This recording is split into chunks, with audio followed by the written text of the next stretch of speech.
বোয়ালখালীত পবিত্র মাহে রমজান উপলক্ষে আমুচিয়া ও আহল্লা করলডাঙ্গা ইউনিয়ন বিএনপি ও অঙ্গ সংগঠনের উদ্যোগে দোয়া এবং ইফতার মাহফিল অনুষ্ঠিত হয়।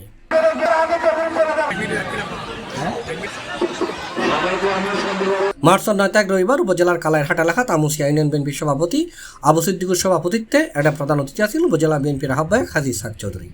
অনুষ্ঠানত প্রধান বক্তা ছিল উপজেলা বিএনপির সদস্য সচিব হামিদুল হক মান্নান।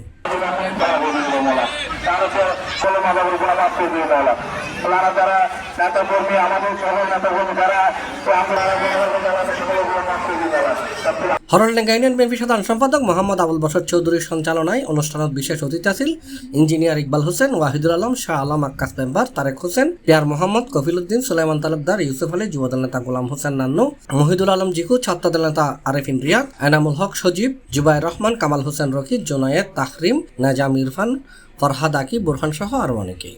আপনারা জানেন বিগত দিনে আমরা অনেক সংগ্রাম আন্দোলনের মাধ্যমে খুনি হাসিনাকে পতনের পর সর্বপ্রথম প্রকাশ্য আমরা ইফতার মাহফিল করছি। আগামী দিনে যেন আর কোনো ফেসিস্টের কোনো সৃষ্টি না হয় সে লক্ষ্যে আগামী ঈদের পর দল গুছানোর কাজ শুরু হবে।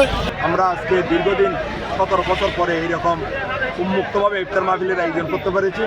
আমরা যাতে মানুষকে বুঝাতে পারি আমাদের ইউনিয়ন পর্যায়ে প্রতিটি ওয়ার্ড পর্যায়ে যাতে সামনে নির্বাচন আমরা ঐক্যবদ্ধভাবে বাংলাদেশ জাতীয়তাবাদী দলকে এই নির্বাচনে ভোট দিয়ে যাতে নির্বাচনে জয়যুক্ত করতে পারি। C plus TV, Chittagong.